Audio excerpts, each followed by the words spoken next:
कंजूस बाप सखी बेटा। कहते हैं कि एक कंजूस बाप का बेटा बड़ा सखी था। बाप जिस कदर कंजूस था, बेटा इससे कहीं ज़्यादा फयाज था। बाप के मरने के बाद दौलत इसके हाथ में आई तो इसने फराख दिली से खर्च करना शुरू कर दी। कोई सवाली इसके दरवाजे से खाली हाथ ना जाता था।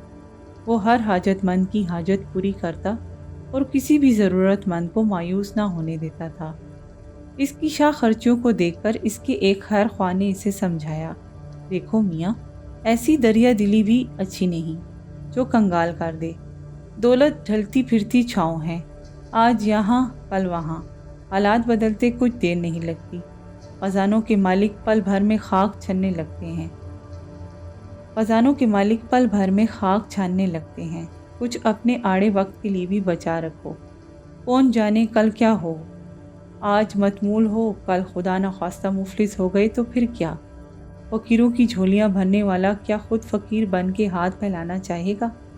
देखो मियाँ, मैं तुम्हारे भले की बात कहता हूँ, बुरा न मानना मेरी बात का। हम तो तुम्हारे खैर ख्वाह हैं, हमेशा तुम्हें खैरियत से देखना चाहते हैं। खुदा तुम्हें हर बला से महफूज रखे। सखी नौजवान ने बड़े गौर से अपने खैर ख्वाह की बात सुनी और बोला, ए मेरे हमदर्द, मेरे दोस्त, तू जो कहता है दिली खलूस से कहता है, सच कहता है। तेरी बातें दिल पर लिख लेनी चाहिए।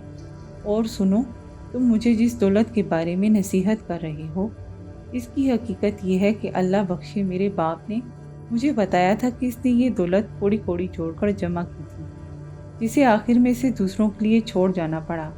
यही मामला मेरे साथ पेश आएगा, मैं भी इसे दूसरों के लिए छोड़ जाऊंगा। ऐसी सूरत में क्या ये अच्छा नहीं कि मैं इसे मुस्तहिक लोगों में खर्च कर दूं। इसका सबसे बड़ा फ़ायदा ये होगा कि इसका अजर पाऊंगा, मेरी आकिबत संवर जाएगी। दिल में ये हसरत तो ना रह जाएगी कि दोनों हाथ खाली यहाँ से जा रहा हूँ। इस हकायत में सखावत और कंजूसी के हवाले से वो तरीक़ा बयान किया है जो ख़ुद अल्लाह ताला ने कुरान पाक में बयान फरमाया है।